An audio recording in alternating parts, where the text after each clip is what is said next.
Hello friends, আজকের recipe হলো চিংড়ি মাছ দিয়ে কলমি শাকের চচ্চড়ি। প্রথমে আমি কড়াইতে তেল দিয়ে একটা পেঁয়াজ, বড় সাইজের পেঁয়াজ কুচি দিলাম।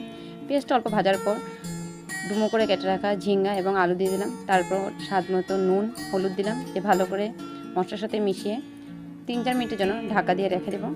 3-4 মিনিট পর ঢাকাটা খুলে আবার ভালো করে নেড়ে চেড়ে, এবার ঢাকা না আর দেবো না, এবার ভালো করে ঝিঙ্গা আলুটা ভাজবো।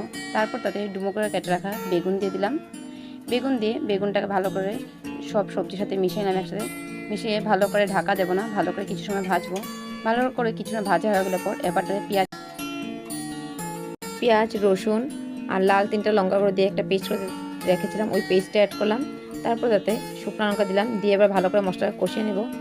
ভালো করে মশলাটাকে 4-5 মিনিট কষানো হয়ে গেলে পর এবার তাতে কলমি শাকগুলো দিয়ে দেব। কলমি শাকগুলোকে আমি আগে থেকে ভালো করে ধুয়ে ছোট করে কেটে নিয়েছি। এবার কলমি শাকগুলো দিয়ে ভালো করে সব মশলার সাথে একলগে মিশিয়ে নিচ্ছি। এবার 3-4 মিনিটের জন্য আবার ঢাকা দিয়ে রাখবো। 3-4 মিনিট পর ঢাকা খুলে আবার ভালো করে অল্প কষিয়ে নেব। এবার তাতে আগে থেকে ভেজে রাখা চিংড়ি মাছগুলো দিয়ে দিলাম। চিংড়ি মাছগুলো দিয়ে ভালো করে সব সবজির সাথে মিশিয়ে নেব। এবার তাতে অল্প কিছু পরিমাণ জল দিয়ে দেব। জলের পরিমাণটা খুব কমিয়ে দিলাম। এবার আবার 2-3 মিনিটের জন্য ঢাকা দিয়ে কুক হতে দেব।